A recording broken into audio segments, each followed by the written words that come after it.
course. Are you kidding? Thank you for doing this. I think this is such a great idea. And I'm adjusting my volume. I think we're live. All right. I'm going to go on Facebook and make sure that the feed is coming through clearly. Okay. So let's see. There we are. We're live. Excellent. Excellent. Excellent. Okay. Let me go back to this feed. So if anybody's there, which I'm not sure anybody is there yet, but if anybody's there, please say hello and let us know that you're there. Randy, I'm so excited to talk to you today. Yay. Me too. Right, so, my dear friend of many years now. And what a great, anyway, what great events you put on. And you if there's some sort of lifetime achievement award for this community, you're my nominee. So, seriously. Thank you. Oh my God, that's like the sweetest thing ever. You and your mom, you were doing these events before anybody else. I know. Yep. So do you know something? Here's somebody told me this and I was like, seriously? Okay. We are the longest running single standing spiritual event production company in the country, with the exception of, when I say freestanding, that doesn't include Omega Institute. Sure. And you ready for this one? Yeah. Drum roll, please. Oh, all the girlfriends out there are going to love this. The only one run by a woman. Woohoo! Woohoo! Which is so appropriate because female owned and operated. Yes. And it's so appropriate because, as we all know, 70, 80, 90% in some cases of attendees are women. And of course, we can have a whole longer conversation about what the masculine energy needs to do and the stereotypes and but women are leading the way in the transformational movement. There's no doubt about that. But it's interesting to me that all the other producers, all my colleagues, they're all men.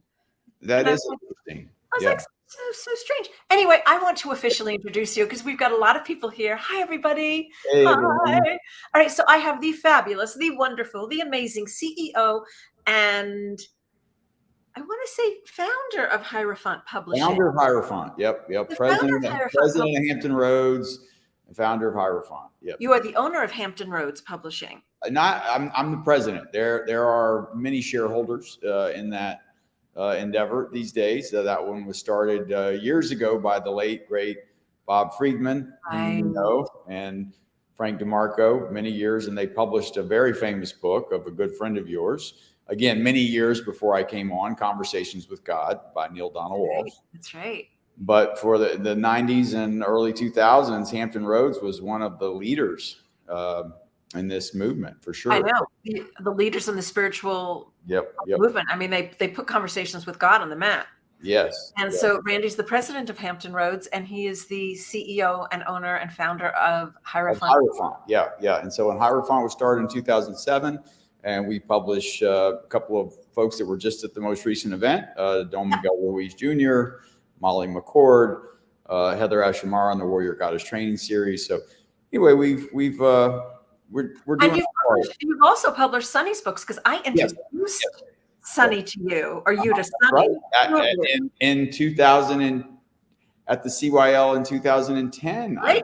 I said, you've got to publish this woman's books. She's got to meet her. Yep. You were a big part of that story. I love things like that because I love networking people and I love connecting people. And I'm sorry, but I do take great pride in it because it's like my jam. Absolutely. It's my jam, bringing people together. I really love that. Okay, so who have we got here? We've got Rachel from Connecticut. We've got Bill. We've got Elias. We've got Joe. We've got Lisa. We've got Bill. We've got Sian. Oh, Sian. Hi. Now, is that Joe McMonigal, the the Hampton Roads author, I wonder? Joe, is that? Joe McMonigal. Are you the Hampton Roads author? Oh, that's interesting. Yeah. And then I've got a couple of Facebook users. I can't see your names. I'm sorry. But somebody said, hi, all. Oh, Giovanna's here. Delora Ritchie. Hi, Delora. Thank you. And Lisa, my earring lady. Do you publish children's books? We do. In fact, we publish Neil Donald Walsh's children's books, as well as Eckhart Tolle's children's books, Milton's Secret, which was made into a movie with Donald Sutherland a few years back. And so, yeah. So, children's books are a different world. They don't get the press and the play that adult books get in, the media, so to speak, but absolutely. Oh, wow. Love it. Oh, I love all these Oh, comments. Joe, I see your note. Okay. Yeah. There is a Joe McMoneagle who was published by Hampton Roads several years ago. So anyway. Okay. Yep. So I'm going to jump into this conversation. So Sure. the conversation we're having today is, now this is going to be for everyone, but it's really, really specifically, somebody said, "Hi, Liz and Randy. Thank you for this opportunity. Tell me who that is, because I can't see your name because StreamYard isn't having it come through." By the way, and somebody said, "Great to see you, Randy," but we have no idea who it is because it just says. I have some friends on here, and please, the Facebook. Yeah, put your name in there. Yeah. So we're live on, I think, 7 different platforms right now. Okay. So if you might be seeing us on my personal page, my professional page, CYL page, you might be in the Soulfest fan page or on YouTube. Okay. Oh, it's Nicole Lee and Angela McPherson. Oh, hey, Angela. Okay, good. Angela and I are old buddies. Hi, Nicole. Okay, good. All right. So here we go. We ready for this? Yes. We are going to be talking about, so as part of attending the Celebrate Your Life conference, everyone who attended the event this October, just a few weeks ago. Yeah, 3 weeks ago. Yeah. Gets the opportunity to submit a book proposal to Hierophant Publishing. And as a part of that, Randy and his team are going to select one proposal and offer a book contract deal on that one proposal. Correct. That's correct. And that's because we are proud to sponsor CYL. And again, not just for this year, but for all the many years that you've done great work and helped change the world and supported our authors. So it's the least we can do. I love what I do. Yeah. So today we're going to be talking about what a publisher, Randy Davila, right over here, what he looks for, what he and his team look for in a book proposal. So let's just, and if you have questions, put them in the comments, but let's start. I want to broaden that conversation a little bit, Liz, just so even for those, because I know that there's some of you thinking, oh, I didn't attend CYL this year, but I am writing a book, and that's wonderful. I'm hoping that you'll leave here today with some useful and valuable information. Right. Because remember, publishers, we look for the same things, so whether you're submitting to us or whether you're submitting to Hay House or one of the other many publishers in between, that a proposal is a very important part of this. And for instance, you can go to our website, hierophantpublishing.com, and click on the submissions tab, and it will tell you exactly what we look for in a proposal. It'll give you those points. Now, this is very similar to what you'd find at any publisher that you are considering submitting to. And I'd like to tell you that one of the biggest mistakes that we see, and it's amazing, is that new authors don't bother to submit a proposal. They'll send their whole manuscript with a note and says, "Here's my book. Let me know if you want to publish it." And you've immediately told the publisher nothing, right, that you're not paying attention, that you might not be a good person to partner with because you're not giving us what we're asking for. You see, that's the thing you have to realize in the modern world of publishing, that publishing is a partnership between author and publisher. It used to be 20 years ago, if you wanted, we talked about, oh, I bought that book, or, you went and I sold my book to a publisher, and then I went home and sat on the couch. That's doesn't really happen like that. It didn't really. That's an exaggeration. But my point is, no, that's very, very true in the sense of that was the attitude that many authors took. And here's why. Because if you wanted to buy a book in this country 20 years ago or greater, how did you do it? Well, you only had one choice. You went into a bookstore, right? In fact, that's where you did your research oftentimes for what book you wanted to buy. So if you were one of the lucky few authors who got their book published by a traditional publisher and made your book made its way onto the bookstore shelf, you were guaranteed at least a modicum of success because that was the only place people could buy books. And so fewer books were coming to market. But two things have changed in the world. A, we live in the information age. We don't buy books in the bookstore anymore. Now, don't get me wrong, many of us do. I love bookstores, but you don't go and research there. You often go to a bookstore with a book in mind that you already want to purchase.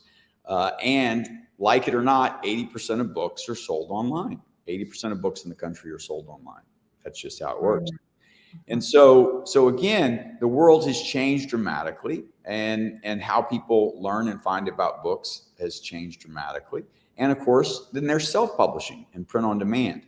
So, the point I'm making is that the dynamics in the industry have changed.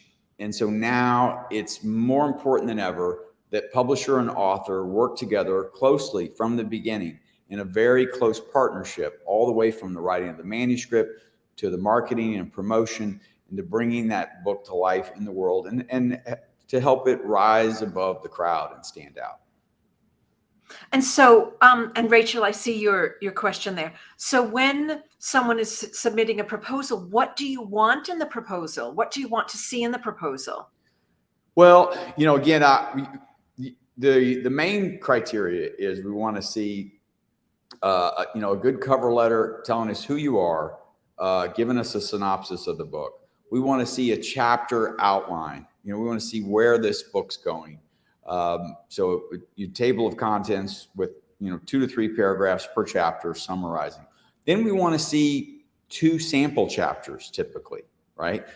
We want to see your writing style. It doesn't have to be the first 2 chapters. It can be, whichever chapters you feel would most compelling. Most compelling, right? And then we also need to see your marketing plan, see what you're thinking, who this book's about. So you want, okay, so let's review this. Yeah. All right. So let's review this, you guys. This is like super important for you to really hear what Randy is sharing, because as he's shared, whether it's you're submitting something to Hierophant from the, Celebrate Your Life Scottsdale event, or you're submitting to another publishing house for any project, you want a cover letter with who you are and a synopsis of the book, correct? Exactly. I'm going to write all this down. Exactly. Ready? And again, this is all listed right on our website too. So if you go to the hierophantpublishing.com and click on the submissions tab, it's all right there. And so the marketing plan, picking that back up, we're not expecting super detailed marketing plan there, but 1 to 2 pages of what you're willing to do to help market this book. What are your ideas? And a lot of this will speak to, have you taken the time to understand the book business and get educated on the book writing process? You see, that's the biggest missing piece oftentimes for new authors, is that because we can all read and write in the modern world, which is wonderful, or 99% of us can. But just because we can read and write doesn't mean we know the steps to write a book. Right? Oh, absolutely. That's something that really, it takes time to get educated on that process. And there's now a little bit of self-serving, but I wrote a book, Think Like a Publisher, 33 Essential Tips to Write, Promote, to Sell Your Book. Joe Dispenza, by the way, our friend, says that when people come up to him all the time and say, hey, I want I'm writing a book. Will you give me some tips? He says, I'll be happy to talk with you about that, but only after you've read Randy Davila's Think Like a Publisher, because then we'll have a completely different conversation. So Right. the point I'm making is get educated. That's one, my book is one. There are many other great ones. But my point being that take some time to understand the book business, what's involved in the craft of writing a book, and do that before you put that proposal together. It's not going to take you long. For instance, my book can be read in an afternoon. But Right. the point being is it's like every time that happens, when people take classes on publishing or read books on it, all of a sudden you find out what you didn't know you don't know. See, right now there are things you don't even know. So no, and even for me, and I've been in this industry more in the speaking end of it. Yes, yes, Okay, yes. So tell me, because I outlined the steps right Excellent. on the comments. Cover letter with who you are and synopsis of the book. 2 examples of two sample chapters. Chapter outline. Yeah. So and then 2 examples of chapters. Yeah, the most important things in there, let's be clear. I'll give you a little inside tip. The most important things in there are the sample chapters and the chapter outline, right? And so that that's going to give us a really good sense of where this book's going and how well you write. Okay. And and then the last thing, and this is, is why you? Why are you the person to write this book? And of course that's different for different. Oh, I need to put that down. Why are you the person? Why are you the person to write this book? Write this book. And that really, if you're, and of course it depends on the genre that you're writing in. So for instance, if you're writing a nonfiction teaching book and you're writing a book on, let's say a general self-help, it's like, why are you qualified to teach? Tell us. And it can be personal experience. It can be based on your personal experience. That's fine. But the point is, let us know, because when you're writing a nonfiction teaching book, you're saying to the world, I am an expert on this topic. That's what you're saying. So tell us, why are you an expert? Now, if you're writing fiction, if you're writing a children's book, please, yes, tell us who you are. But again, in those instances, you're not presenting yourself as an expert on a particular subject. You're presenting yourself as a storyteller, right? And so in those cases, now remember I'm going to say not just at my publishing house, but at every publishing house, the criteria that you're judged with, and this is because readers, as a fiction author, are much higher than for a nonfiction author. Because remember, with the nonfiction author who's writing a nonfiction teaching book, I'm holding out memoirs, and I'll mention memoirs in a second.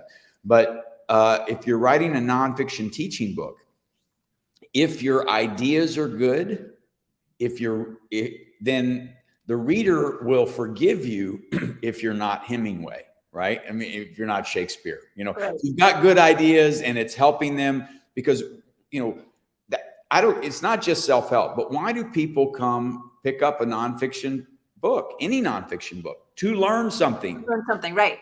So if they learn something, the writing needs to be good, but it doesn't need to be Shakespeare.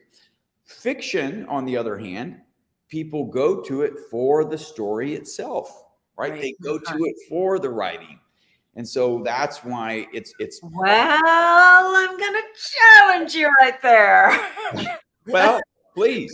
Do we need to talk about the book that was published in 1994, I believe, 93, that became a smash success? Celestine Prophecy? Yes. Yeah. Great example. But what's your challenge on that? Well, one of the things that, of course, and James knows this, and I love James, and we're dear friends, so I can say this. Yeah, of course. He got seriously criticized because it wasn't written, grammatically correct or beautifully or anything, but it was so But maybe because it was a teaching, spiritual adventure story. We're talking about Celestine Prophecy. Now, that's a great example. That's a great example because for every rule in publishing, there is an exception. Exception. Got it. Right? Because publishing is not an exact science. But now, can you name another fiction book like that? Oh my God, exactly. So you see, of the millions of books, we picked one. Yeah, that's true. To do it. But it gets difficult. Let me just answer this question. So, because Rachel had a question too. About the book does not have to be complete, and so that's. If we like a proposal and want to move forward with it, there's a lot of leeway in how long it would take the author to write it. Now, typically, I'd say 6 months, 9 months is usually the ballpark.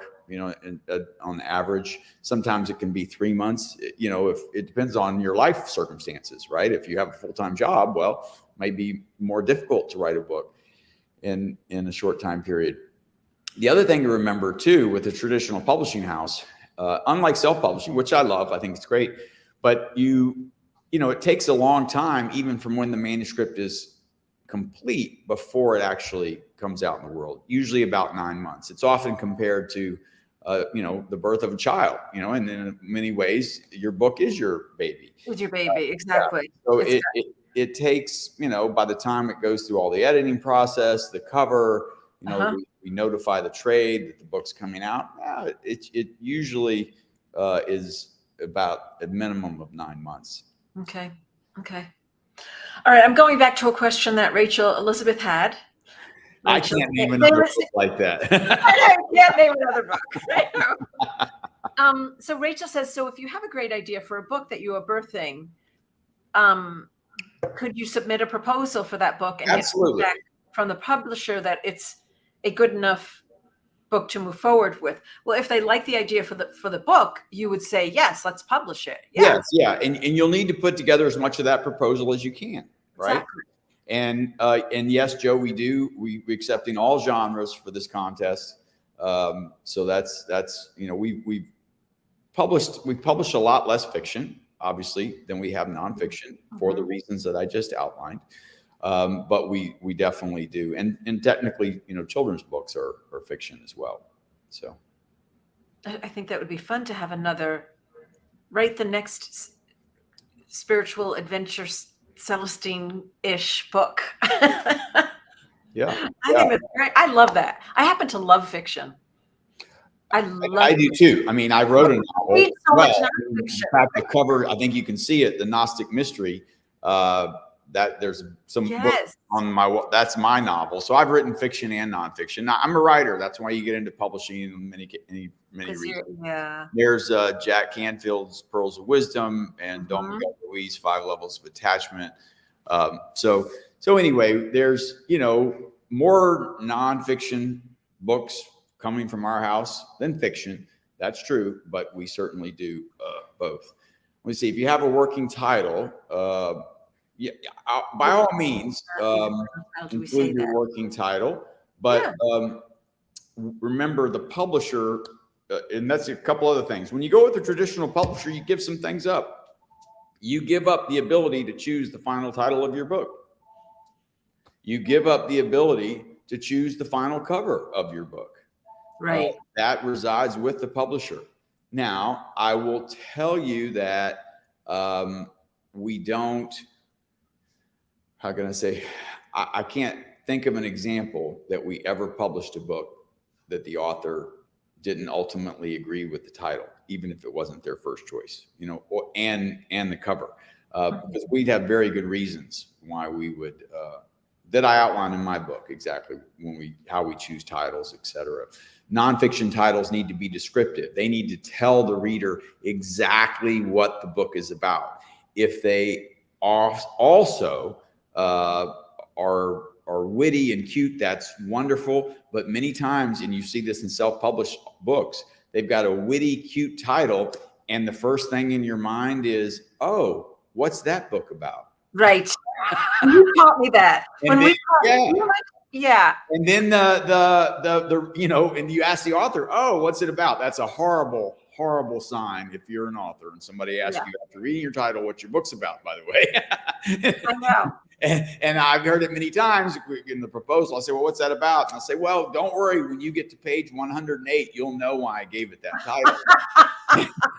And I say, well, that's the problem, is that, you know, readers probably won't take the time to invest if they don't know what the book's about. Exactly. Oh, great question about children's books. So in children's books, yes, submit the whole, well, let's be clear on that.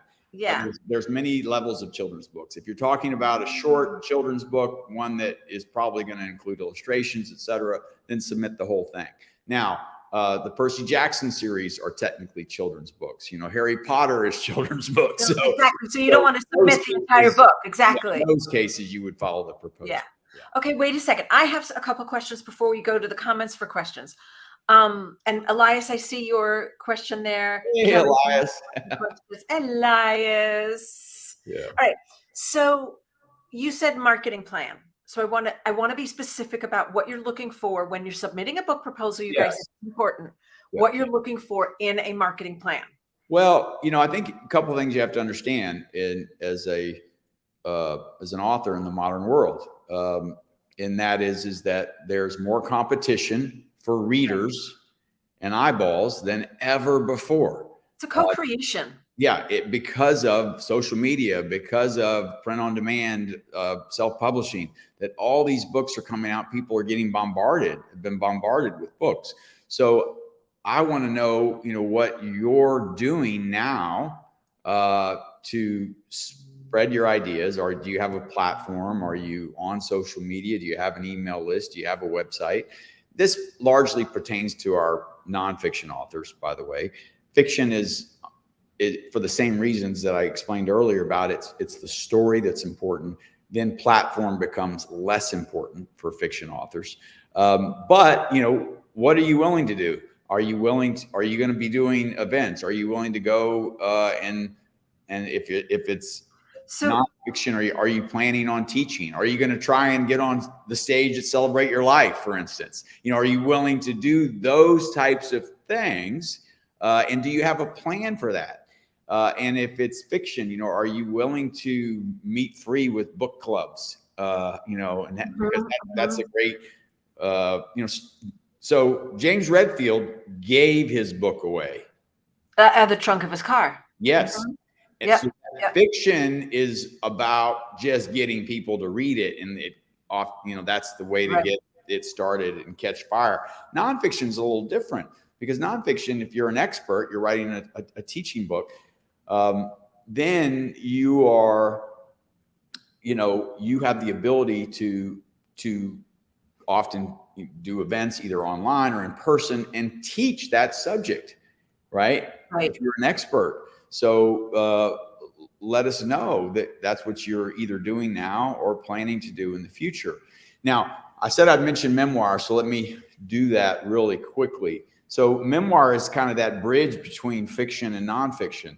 And what I mean by that is a memoir is technically nonfiction, but it's very story-based. It's about, you know, you're essentially telling the reader, hey, I need to tell you a story. Come on this journey with me, which is very much like a fiction.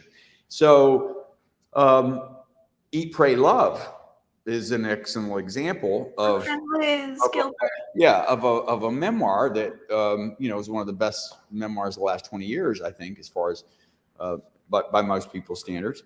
But again, she's an excellent writer. So that the writing a memoir, the criteria that you for the writing is more, you're going to be held to a higher standard, more closely to a fiction author than a nonfiction author, because in a memoir, you're not explicitly teaching people like you are in a nonfiction teaching self-help book.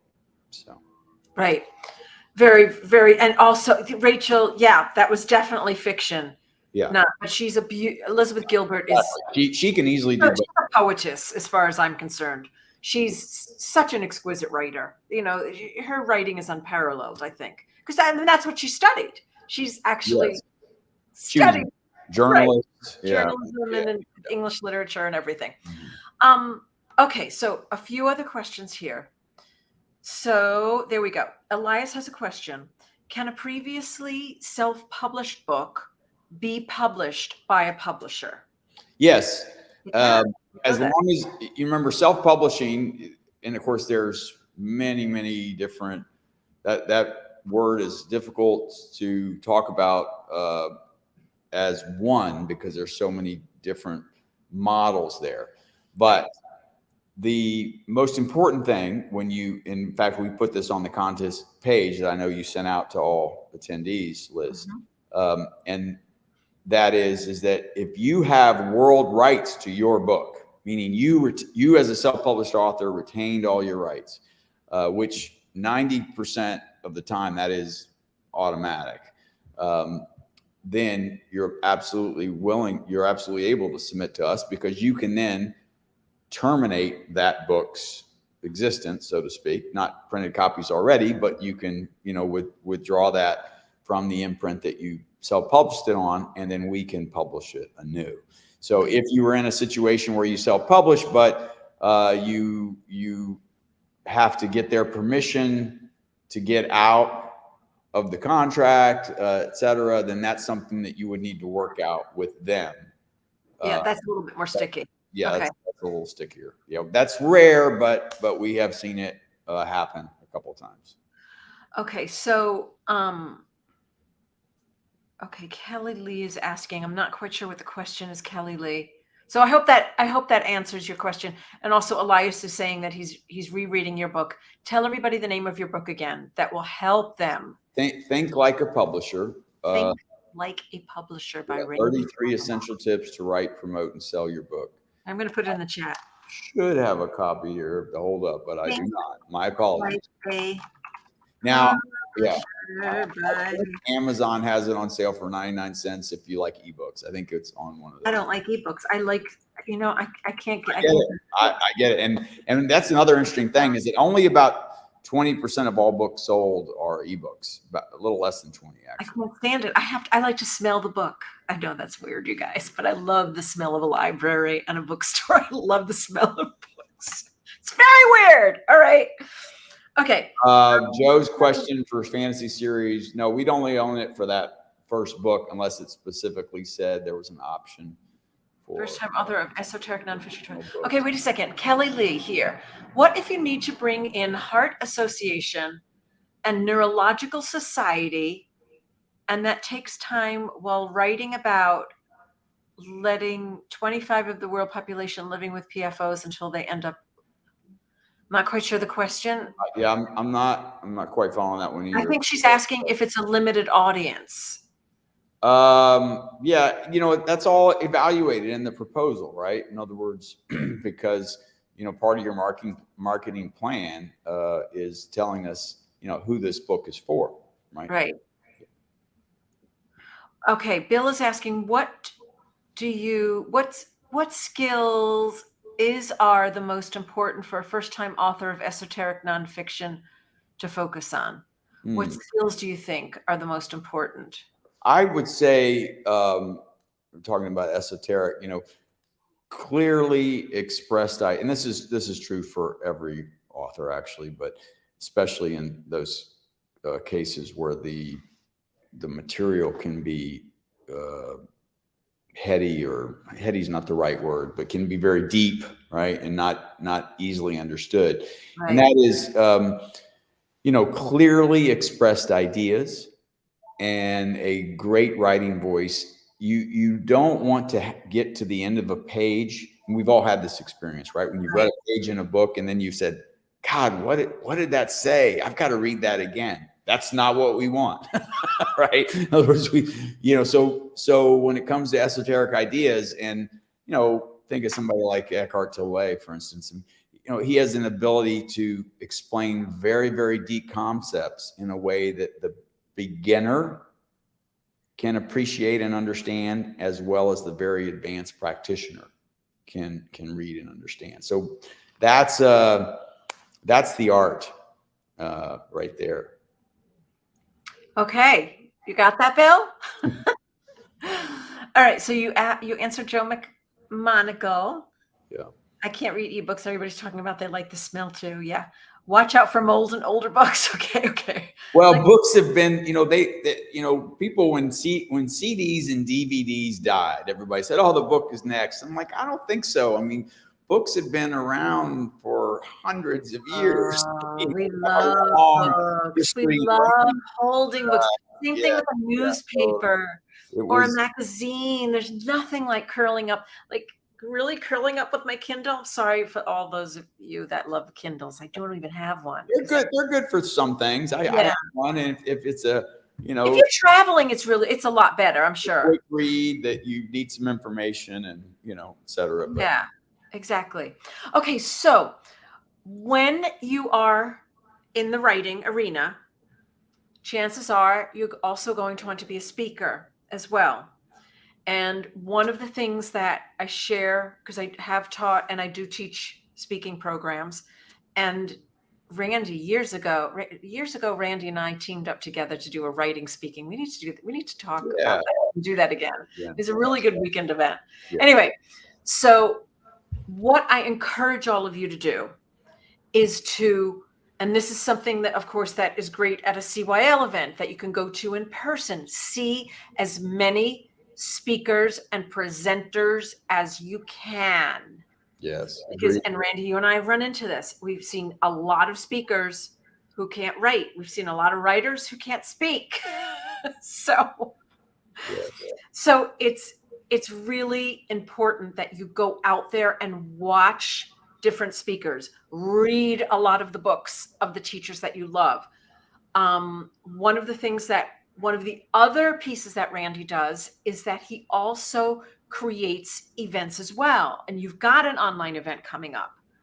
And I highly, highly encourage, and online, it's so easy. I mean, it's just so easy. Watch the speakers that Randy works with. Watch the speakers that we work with. And a lot of them are crossover, but it's super, super important that you get some type of you get a really wide perspective. I always encourage people to do that. I know you might want to go and study with this person and you love this person, but if you have financial resources or limited financial resources, cast a wider net because you've got to see what other people are doing out there. You've got to look at, and I talk about this a lot in a speaking program, is you've got to see the style. You've got to look at the writing style that makes a successful book. You've got to see the speaking style that might make a successful speaker. One of the programs I know that you've got coming up is Gathering with the Shamans right now. Yes. Yeah, absolutely. That's coming up here real quick. A couple weeks, starts 2 weeks from today, Gathering the Shamans, which it's an online event. In fact, Alberto Villoldo will be there. I love him. Yeah, he's wonderful.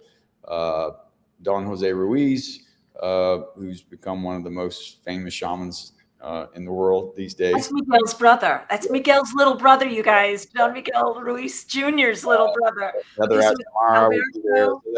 We got shamans coming from all around the world. Literally, we got one from South America. We got one coming from Europe.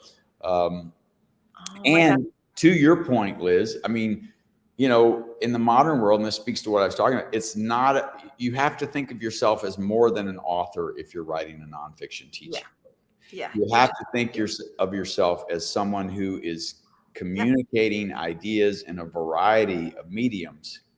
And the book, written word, is just one of them. That's a very necessary, and that's an art in and of itself. But being able to communicate to people via social media and speaking engagements and online is super important. I know that so many of you just got back from. I'm going to put the information right here. Rachel just asked for it. Okay, great. I know Alberto Villoldo. I love Alberto, and I think I'm going to come to the event. I'm excited. Oh yeah, awesome.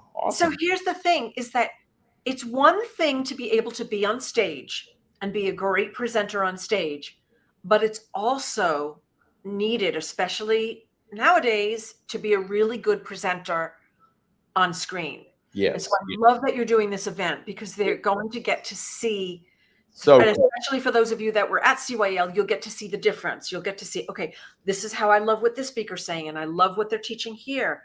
And Heather Ash Amara is going to be there also. Yes. Yeah. She's the author of the Warrior Goddess training series. It's got 4 or 5 books in there, and she's really something special. I mean,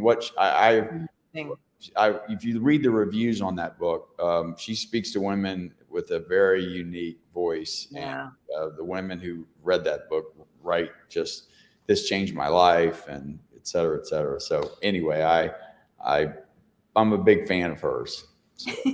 Now, are you holding the event? It's an online event. It's gatheringoftheshamans.com. I typed it out and put the banner right there. So it's www.gatheringoftheshamans. Right. Plural. That'll take you to our registration page. Correct. Okay. And so what, are you having them in different locations and they're going to be teaching? They're joining us from all over the world. And so the full schedule's there. In fact, one particularly favorite of mine is Breathwork by Linda Starwolf. And so Starwolf teaches, and if you've never done Breathwork, I mean, you'll need headphones for this one. You'll need a quiet, dark room that you can lie down. Anyway, she takes you through this journey. She sets the container. It's quite a unique experience, often described as the best psychedelic experience you can have without actually using psychedelics. But anyway, it's very, very intense. Here it is. Okay, hold on a second. I'm going to share screen so all of you can see it, because where do I share screen? I know there's a place for me to share screen. So Masha had a question again. For memoir and fiction, Masha, the platform is not as important. However, it is more important for memoir than it is for fiction, because remember, now you are also in a memoir. You're also selling you. You're not just selling a story. You're selling yourself, right? Oh, thank you, Bill. That's awesome. Well, I look forward to seeing you. Okay, good. Here we go. Yeah. Here we go. Okay. Entire screen. Yes, we're going to share. I'm going to show this to all of you. Here it is. Okay, so it's coming up on December 2nd through the 4th. Yeah. Sponsored by you, Hierophant. Oh, wow. Oh, I love Jose. Sandra Ingerman. She's amazing. And Alberto. For 40 years. I mean, this is a great event. And I love it because there's no, I get that some people right now they don't want to travel. It absolutely makes it much easier. Oh my God, Steven's going to be there. And Heather Ash and Linda Starwolf. This is a fantastic shamanistic event. I'm loving it. It really is. Okay, great. All right. So go to gatheringoftheshamans.com, gatheringoftheshamans.com, and you can sign up, and it's December 2nd. So it's right after Thanksgiving. That's perfect.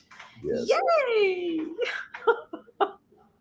All right, everybody. Do we have any more questions? I want to make sure I get to any of them. Let's see. Oh, there's Noelle. Okay. Phil, Masha. Oh, I think Juliana's here. Hi, Juliana. I saw her say hello. Linda's here. Shauna's here. I see someone has a children's book. Congratulations. That's awesome. I feel Susan's writing a book. It's difficult, but I think the difficult sometimes are a little bit. Well, here's a little bit of tips for writing. Let me just share this real quick before we get to the end. And that is that oftentimes what I hear is writer's block, or the difficulty is writing, is when you as an author are thinking that you're actually putting words down on a page that are going to appear in a book. Now, let me tell you this, great books are not written. They are rewritten. So, on average, about 7 times. So my point being is, when you feel stuck, when you feel like that's often because your head is way in the future and you're thinking about a reader on a page. Get out of that mindset. just put down, even if you say this is horrible, but I'm going to put this down. Just put down the next idea. Just put down the next line. If it's a story or a memoir, you will go back and revise that later, right? Typically more than once. So it's important when you're feeling that stuckness, just to take the pressure off yourself by thinking, say to yourself, no one's ever going to read this next sentence. I'm going to put it down anyway. There you go. And you put it all in there. I love that. You often find later when you go back and say, oh yeah, okay, this needs some revision, but there's some nuggets in there. There's some nuggets that came out that then do make its way into the book. So take the pressure off yourself. Yes. Be a little bit more gentle. Yes. Oh, awesome. I love that like 7 times. Yeah. Okay, hold on a second. There were a couple of, somebody's crying as we're talking. I love it. Is there anything else that you lose rights to in addition to the title on the cover? Well, rights is a technical word. So let's not use the word rights. Because world rights means that applies to the text primarily. That means we can publish it in audio. We can sell any language to another publisher, all of which you're paid for. So it's just remember that we're the ones investing the thousands of dollars in upfront, bringing all our years of expertise. So it's not just your book anymore, right? It's our book. It's your book and ours. I mean, if you think about it, publishing a book is expensive. It is really expensive, you guys. So when a publisher says, yes, we're going to do a book deal, it's not like, oh, all of a sudden it just magically appears and happens. It's a lot of work. The biggest thing is the work, is the time by these experts and professionals. Exactly.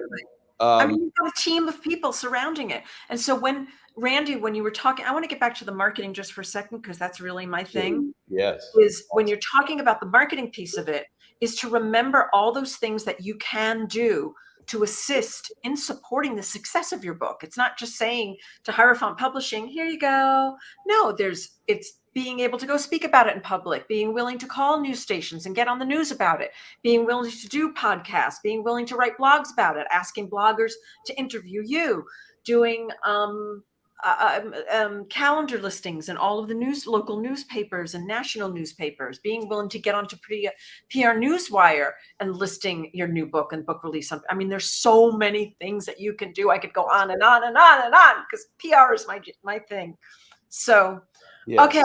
So, but it's kind of like a marriage. That's true. That's true. And so getting back to it's not so much that those are the two big things typically that authors are like, wait a minute, and again, I say that to set the tone. And I also, though, want to add that, again, we've never published a book that the author didn't like the title or the cover. It's never happened, And so I spend a lot of time in my book explaining the importance of great title and how to get one. And so I encourage you to look there or in other places to find out why titling is so important and how to do it. But typically, authors can become very emotionally attached to certain parts of things like title, or there's the phrase many of you probably heard of. It's called "drown your darlings." And that's in the publishing business, as an author, you've got to be willing to drown your darlings. Those are the parts of your book that are so important to you don't belong in this book because it's taking it off track. And that can apply to fiction or nonfiction. I mean, fiction, sometimes the author, I've got this idea. I want this. It doesn't fit in that story. Save it for the next one. Drown your darlings. Oh my goddess. So that's a very common phrase, drown your darlings. And in nonfiction, you may want to get very specific about this and spend a whole chapter. And we're like, the readers just need 3 paragraphs of summary. And then, they're just not that interested in that. Yeah. And so, just got to make sure that, so you have to approach it with the spirit that I'm going to the experts. I'm going to listen to what they say. And you don't have to agree with everything we say. That's not what we're suggesting. But do approach it with an open mind.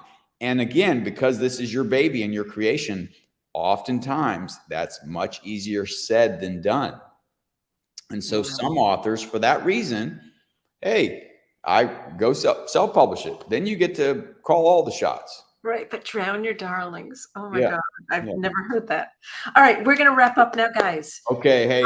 Thank you all so much for joining us, Randy. Great questions. Great. We look forward to seeing those proposals and seeing you at our event or in a future CYL event. And who knows, maybe Liz and I'll do some other events together. You never know. We're old buddies. There's one more. Yeah, we have to do something.